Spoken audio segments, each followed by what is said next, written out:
Go ahead. Welcome. Kicking It with Coach K podcast. I am your host, Coach K. This is episode, I believe, 45. Listen, guys, I'm excited to be back. We took last week off. We have a bit of a change going on to the show in the future, right? So I just want to kind of start the show with this today, and then we'll dive into some topics and get out of here pretty quick today. But this show, it's ready for the next phase of evolving, right? We're ready to kind of see what the next vision of Kicking It with Coach K podcast is. And the way we're going to do that is we're going to bring on a few guest co-hosts, a few co-hosts along with our guests. So I'll have a few coaches in our area that are going to come on rotationally every few weeks or once a month or so. And they're going to actually help me host the show. We'll continue to bring great guests on, have those conversations that are important about student athletes, sports, continue that structure of really attacking subjects that are important today, and also, continuing to touch on everybody's story. So listen, man, we're excited for that. The next step of us in this show, it's going to be exciting and we can't wait. So make sure you continue to stay tuned. I'll announce our host here soon. And I'll also kind of have some other announcements on the show, including a name change, guys. So we're actually going to change the name of the show and everything. Again, excited for all that. This show is brought to you by Brain Jerk Entertainment, Kennedy Health and Wellness. Welcome to the Brain Jerk era, guys. If you haven't seen on social media yet, Brain Jerk Experience coming soon, Telegraph Road. Make sure you check it out. I don't know the exact address off the top of my head, but I do know this. They're down on Telegraph next to Smoker Society and outlet right there, Royal Mayetes and everything down there. And they got some amazing plans for that spot. So again, stay tuned on Brain Jerk Entertainment social media. Them guys are going to have that spot on lockdown, and it's going to have some awesome things ahead of them over there. So make sure you check it out. Kennedy Health and Wellness is your one-stop shop, everything wellness from body care to candles. We specialize in high quality, variety, and affordability. So what we do is we make sure you prioritize self-care, and we do that with high quality products that you can afford. Make sure you check us out at kennedyhealthwellness.com. Actually, we just launched our sibling company, Zen Zone Creations. We just launched this past couple weeks, but today was our camping and lake life collection drop. So make sure you guys check it out. My wife and the kids have been working hard to put stuff together. I've been working hard myself. Our whole family is invested in this business. So when you support us, you're supporting a family, you're supporting a small-owned business, and we appreciate you.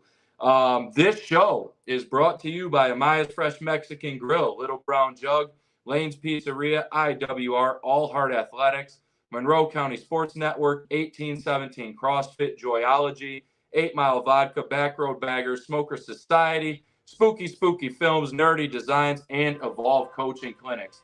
We really appreciate you guys big time for everything. Again, just want to shout out to them for doing everything within our community and also doing everything for our student athletes. Kiddo, will you go in that back office and see if that's our truck? So thank you guys very much. Quote of the day: pressure is a privilege. Tim Grover. Again, I love Tim Grover. That's the guy that trained Kobe Bryant. He trained Dwayne Wade. He trained Michael Jordan. He trained Russell Wilson. He's done so much. Tim Grover, full respect for him. Love him. I've had conversations with him. Been lucky enough to be blessed with some of his knowledge and his time. I know time is very valuable. So again, pressure is a privilege. When you are in a position to where you feel pressure as a student athlete, as a coach, as a business owner, as a teacher, anything you're doing, that is a privilege to be in that position. And remember, that's an honor to be there. So that's why we chose this quote of the day. Guys, we're going to get into just a couple thoughts here today and a couple things.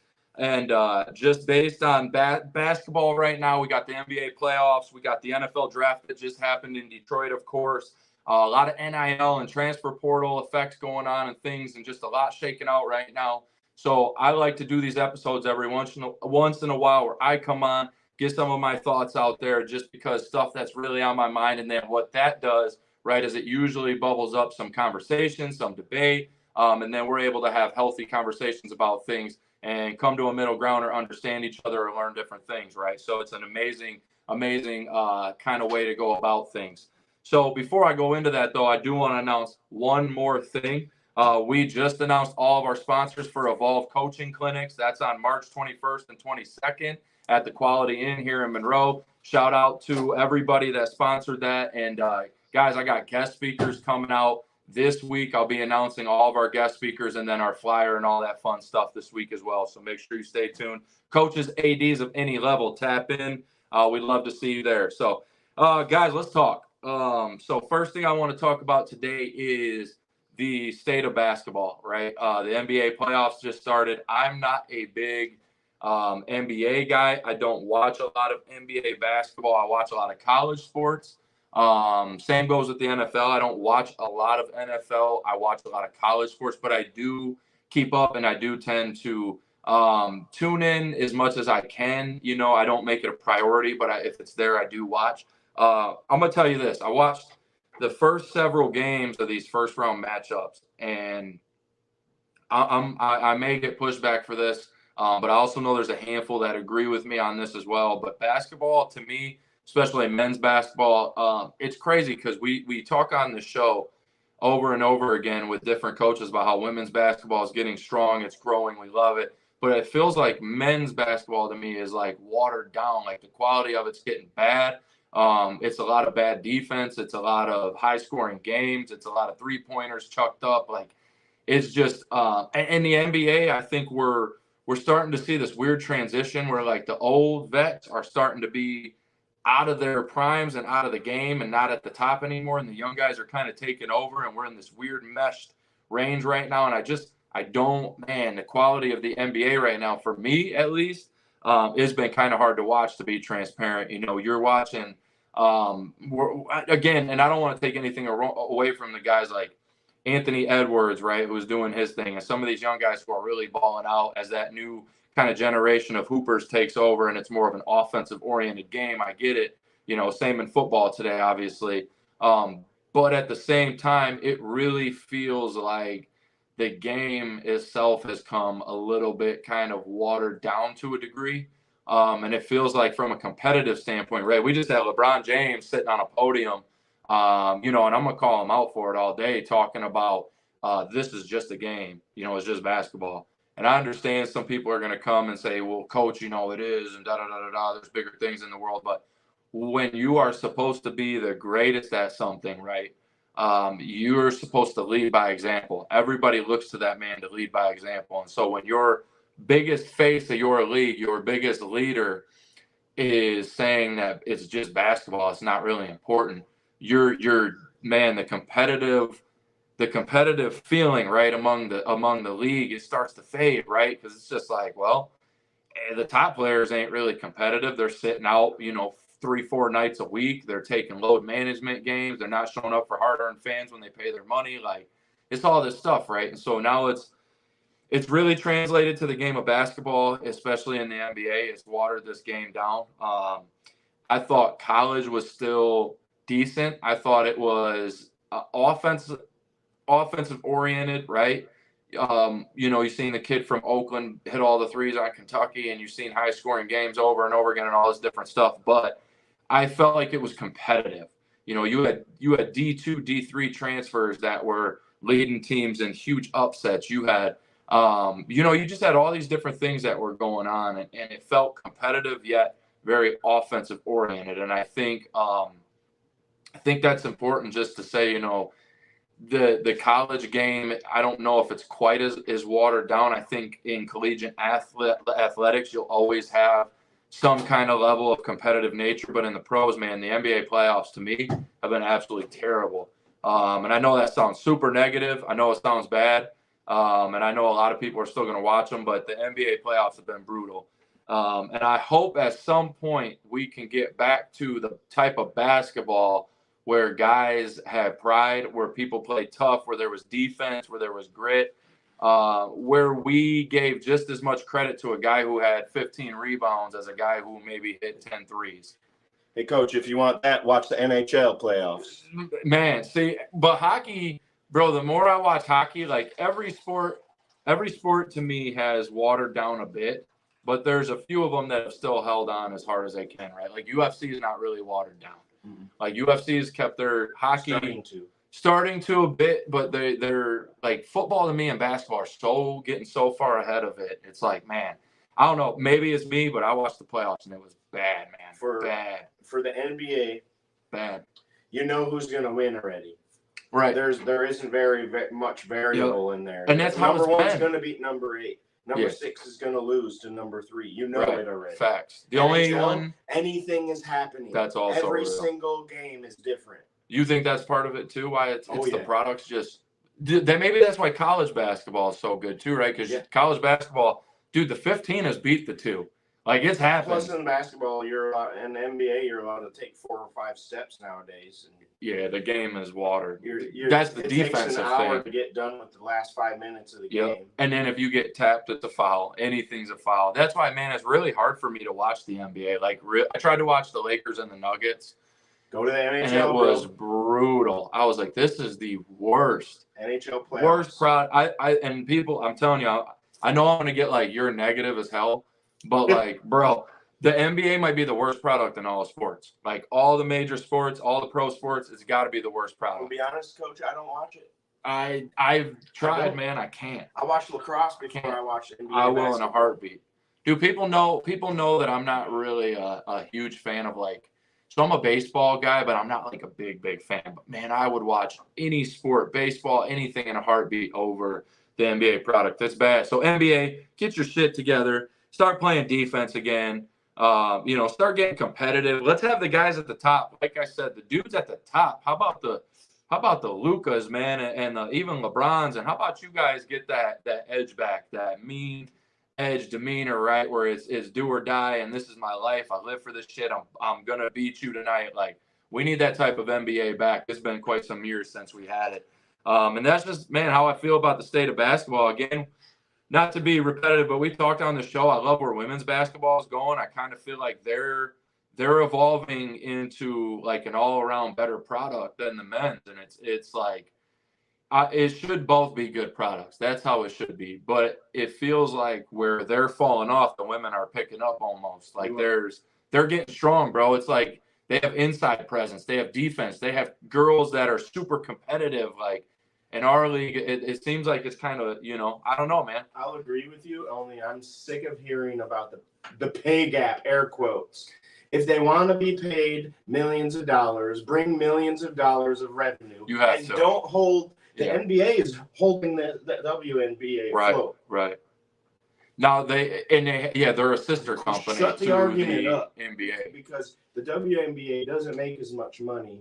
Right. Nowhere near. But somebody will say, well, that's somebody will label that. Percentage. Somebody will label that as something though as offensive, and what they don't realize though is like, okay, so the NFL and MLB work the same way, bro. If the MLB makes more money, guess whose players get bigger contracts? Hey, does the Prowl people, women football champions, make the same as the Lions? The worst team in the NFL? No. And they won't until the crowd and tickets sell like that. And that's not, we're not hating. And listen, you and I, so for those who listen and may like get on us, Josh and I have had the Prowl on. We've had women's coaches on this show over and over again. We're all for like helping women's sports grow. Like he has a daughter that plays sports. I have a daughter that plays sport or wants to play sports. Revenue. But yeah, it has to generate more money it's like school track and field, bro. Like those college programs, I hate to say it, when schools go to make cuts, they don't cut football. Right. They don't cut basketball. They cut track because track doesn't make money for the school. Football puts asses in seats, right? People want to watch it. People enroll to Michigan just because of the damn football program. Colorado watched, Colorado, like, for example, their enrollment and their black enrollment in particular skyrocketed when Deion went to Colorado. Like, that's big, bro. That's a big damn thing. That's huge. So it's like, I agree, man. And we're proponents of it, like build women's sports. But I do agree you have to, but continue this quality. Like take this quality and continue it on and see how much you can grow women's basketball because it could grow into something, pretty beautiful. What was that lady's name that just got drafted? Caitlin Clark. Caitlin Clark. Okay, you can't pay Caitlin Clark $75 million when the league only makes $1 million a year. I was going to say the league don't make that. Not even close. Not even in 4 years it doesn't.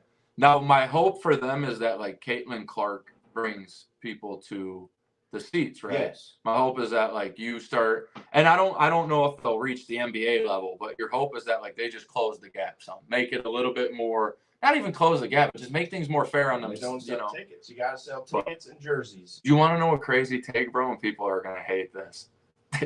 People are gonna hate this. I heard this. I can't take credit for this. I heard this from Coach Jason Brown. That's my guy. He was on Last Chance U, and I'm gonna take shit for that too. But JB said they should lower the rim so girls could dunk. Yes. Because more people would come watch. Yeah, absolutely. And I've always thought about that, and he gets grilled for it. And I'm like, you can grill him, but it is true. Like, if we all could see the girls dunk, we would all probably go watch the games more often. If you could see Caitlin Clark go windmill dunk on somebody next year, like, you might get a few more tickets, you know? Plus, they could do things like the WNBA All-Star Game could be like a big event, like the NBA one is, right? Like, they could really do it. And why wouldn't they? Because, you know, look at all these other sports, right? They narrow the field for tennis. For women, they give women different tees to even hit from and golf. Yeah, right. That's actually true. Multiple sports. Yeah, and that's softball. They give them a bigger ball, and that's not being unfair. Right, that's actually like literally how we've formed our organization in sports. And it's not, bro. It's not wrong to say like men and women are different, and they're different athletically, right? Like I train both men and girls. Like it's different. And so that's why the games are different. That's why they're structured different. That's why, God forbid, I know this might sound controversial, but that's why we don't need, men playing in women's sports. Like that's all part of it, right? You know what I'm saying? Serena. Now that I just stirred some shit up, let's get back to it was where we were. Serena or Venus, one of the Williams sisters was on one of these talk shows, and they asked him about playing against, I don't know, Andre Agassi or whoever the big guy is, right? Yeah, Agassi and was she huge. Basically said, I might be the best woman in the world, but those guys would wipe the court with me man, with ease. Not even in 10 minutes. She and said, it's not being, bro, and it's not putting women down either, because that's what a lot of people think is like, well, that's putting women down. No. It is not putting women down at all. We all can kind of understand that men and women both have strengths and weaknesses. And I know we're getting like out of sports here a little bit, but like there's differences, right? So, and women are good at certain things that they were just born naturally better to do than men. And same with men. It's just one of them things. Now let's talk about this, because we got Josh in here chopping it up too. To piggyback. So I want to talk about this first, and then I'm going to go into the actual draft.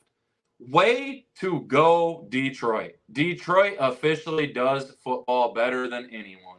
That's going to be controversial too. And I don't care. Like, Detroit does football best. That shit was incredible. NFL record, for those who didn't know, day one record, and then overall record. Just a beautiful, I mean, everybody I've seen photos down there, man, because I didn't make it, unfortunately, but beautiful just setup down there. Detroit, there was jokes because the fountain got turned on, like Detroit. Yeah. They knew somebody was coming over, so they cleaned up the house. Like California. like California. Hey, man, they did a great job, though. Detroit really took all the homeless people out. Right. I was proud. I was a little bit skeptical, like, damn, y'all cleaned this up this nice. But to be real, Detroit's gotten really nice over the last few years. Invested a lot of money down there. Downtown is getting better. I was really pleased with them. Really, really happy, man, that we got to host something like this and it went this well and there wasn't no, like, catastrophes. And I know that sounds crazy, but, like, when shit hits the fan, that's what eliminates you from, like, being able to go back. And, like, so for me, for everything to go smooth, for you to break a record, for it to be so beautiful, for the draft to go well, like, now, and I had this talk at work today, but, like, now let's get the Super Bowl here, man. Now let's get the NBA All-Star Game. Let's get the WNBA All-Star Game. Let's get let's get the football national championship for college football at Ford Field. Like, I think this opens up so much shit for Detroit that it could really, like, and man, I know this might be bold, but this could be a thing that brings the Super Bowl back to Detroit, brings it to Ford Field. Yeah, it's never, I don't think it was at Ford Field, right? It was at the Silverdome? Good question. I think that was at the Silverdome. I don't know, because Jerome Bettis Oh, he did because he won it at home. Yeah. He was a homer, and he won it in Michigan. But that's a good question. I can look it up actually right now. We got like our own Joe Rogan Jamie thing going on here today. I like it. I like it. No, but that's right. So Jerome Bettis came home. Detroit won it. He's from this area. I don't know if he's actually from Detroit or Metro Detroit or, like a lot of times when people are from Detroit in the headlines, they could be from like Southland, they could be from Romulus, or Southfield, they could be from Romulus, they could be from Taylor, like Oakland, they could be from all types of places when they headline and say from Detroit or Metro Detroit. But yeah, man, the draft was beautiful. Thought Detroit did a great job. Think it'll bring opportunities in the future in sports and maybe even other entertainment venues, man, to bring stuff here that maybe wouldn't be here otherwise. Now that investors are seeing Detroit as a city to positively invest in, it's looking beautiful downtown. We are killing it in sports right now as far as, especially the NFL. Obviously, Tigers baseball is playing decent, but they're booming as far as the excitement. Like, man, I'm telling you, it's big in Detroit. Let's start getting some more stuff here. February 5th. So February 5th. 2006, Pittsburgh Steelers defeat Seattle Seahawks 21-10. I remember, yep, Pittsburgh. 68,206 people at Ford Field. That was at Ford Field. So it's been almost 20 years. So how about the 20-year mark we bring that? I don't know how long they schedule Super Bowls out, but it would be cool, man, incredible to get a Super Bowl back here, by that 20-year mark, or even a couple years after, but it'd be sweet, man. Cool. I just think it does, man. Within the next two or 3 years, so the Lions can be here. Or dude, even the NHL, what about the NHL drafts and shit? It just, to me, opens up. It just opens up things, right? It's like, man, why not do more? We could really do things here. Well, the problem with the NHL draft, just to say that, I don't know much about it. There's 21 rounds of it, and nobody knows any of these players because half of them are from Europe. Different countries, right? So you might not get the same fan turnout, or you might get it at the first day. 17th round of the NHL draft, the Red Wings draft. Sergei Fetchev. I was just about to say that. Yep. Hey, shout out to defenseman. He's 16. He'll be here in 20 years. Shout out to the hockey dudes we've had on the show, though. Yeah. Them guys are awesome. So as far as the draft goes, so Detroit, great job. As far as the actual draft, wow, man, I'm stunned. For that many quarterbacks to be taken that fast, and for as many offensive players that were taken initially. Not a defensive player taken until 15. 6 of 12. Man, crazy, bro. It really shows where the game's going. Everybody wants a quarterback, a playmaker. Everybody wants, flashy plays. It's everybody but Harbaugh out there in, San Diego. He's out there picking O linemen in the first round and telling them he says that's my weapon. I'm like, hell yeah, bro. I like it. Because he's going to run the ball. And he's going to win the same way he's always won, man. He's not going to change for the league. He built the 49ers. Yep. And yes, they're not coached by the same guy, but they're kind of structured the same way. They are. Yep. Kind of. And I just feel like I hate to say this, man, but if you look at history and you look at numbers and everything, the odds don't really go well for these 6 quarterbacks, man. And there's some that are super, super shocking. I didn't expect Bo Nix to go in the first round at all, or not till late. That one was, dude, Drake. Because JJ was off the board. That's why that one absolutely blew my mind. Michael Penix going to the Falcons after they just signed Kirk Cousins blows my mind because he's old, right? So everybody knows Penix is 24. This is okay. So if you want to look for who's going to fail. Air quotes, okay. Who's got to start now? Penix doesn't. He gets to sit back and But you're going to start him when he's 28. JJ, does JJ have to? JJ probably has to start now. Yeah, probably. I don't know. I don't know the situation. I know they just. Yeah, I know it's not great. I think they took him with the intention of Williams, May. I think them guys are all supposed to start. If you got 6. The chances of all 6 of them dudes panning out is very slim. The chances of half of them dudes panning out is pretty slim. And I don't know, man. It feels like to me, it felt like kind of a weak draft. I'm gonna be real. Like it felt like quarterback heavy, but everywhere else was kind of weak. It did. It felt like I liked the Lions pick, right? Because the Lions were kind of the first one. I felt like the Lions were one of the first ones, not the first, but they were one of the first ones to really just like hone in on a need and not give a shit about, I don't know, man, not the name, not the just what the hell do we need? Let's go get the best, player at that position. And I felt like some teams were kind of reaching, bro, for maybe the quarterback or the name and overall, just looking at the prospects that got drafted, I've watched a lot of college football over my whole life, but really, really a lot over the last 6 or 7 years. And this was, to me, one of the weaker drafts that we've had in a while, man. And I know some people are going to hate that because, like, it was in Detroit, so everybody's all excited right now. And they're like, best draft ever, Detroit. Like, yeah, the experience might have been the best draft ever, but the quality of player, to me, it's gone down a little bit, bro. And this was part of what I wanted to talk about today. But I obviously support, like, NIL and the transfer portal for kids. I'm a fan of capitalism myself. So, like, I believe in, like, make your money, free market, do your thing. But at the same time, I'm starting to wonder if because NIL and transfer portal is so wild, wild west, and there's no like structure to it, organization, I'm starting to wonder if it's affecting the quality of NFL player. Like, think about it, man, or affecting these guys' ability to draft. So I heard this today on a podcast, but think about this. There's a coach right now. We're in the war room. Josh and I are in the war room for the, we'll just say for the Detroit Lions, right? We're in the war room with Brad Holmes and Dan Campbell, and we're sitting there and we're looking at a kid. And this kid now, whether it's second round, third round, he's been to 3 different schools. And at the first school, Toledo, he dominated. Then he went to,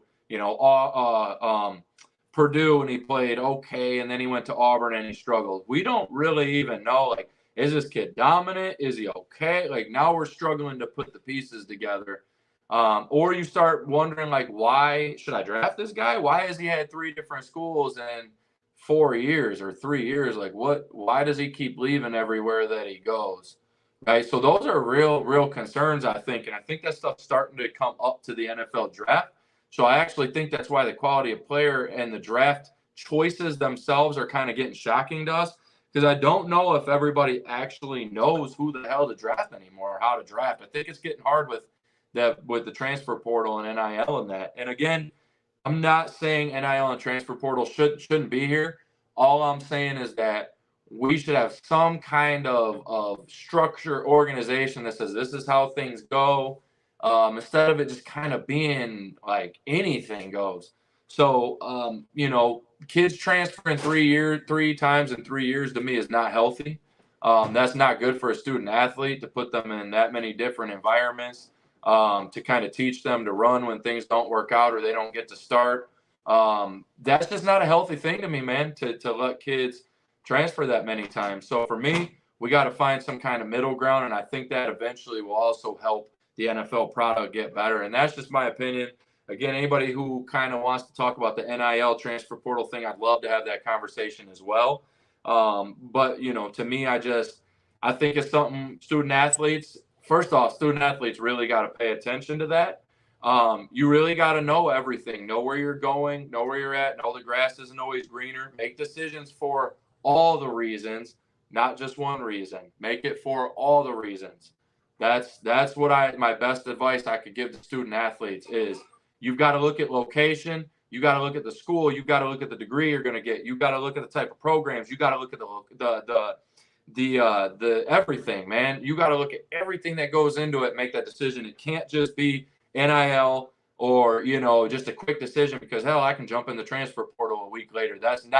I'm telling y'all, that's not healthy for kids. It's creating a lot of kids that lose their opportunity to play college ball and then never get it again. There's a lot of negative that's coming with kind of the wild, wild west feel to it, right? So we need NIL, we need transfer portal, but we also need to have some kind of control and organization to it. So that's just my thoughts on that, the NFL and the NIL, and so some of those topics, guys. When I got into coaching, and I'm gonna just end this point on this.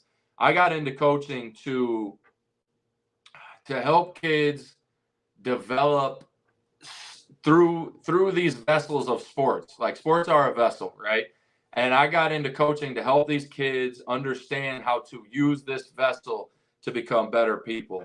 So if I'm up here preaching about, hell yeah, transfer portal and go here and don't stay with your coach and don't be committed to your teammates and don't do this and don't do that, that would be absolute garbage of me, and I would be speaking out of both sides of my mouth. So I'm not going to be one who sits up here and says that. I'm going to be somebody who tells my kids, stick it out, tough it out, make decisions initially based on everything, not just one or two things, weigh out all of the pros and cons, make the best decision. I understand certain situations may happen where kids transfer because of certain, emergency situations or whatever with a coach at a school. But for the most part, I'm always going to preach to my kids to tough this thing out, take every opportunity, enjoy it, enjoy the experience. We're a collection of those, and really get after it. So, my kids are going to work. They're going to stay put for the most part, because we're going to teach them that discipline throughout. We're going to teach them that commitment to teammates, that brotherhood.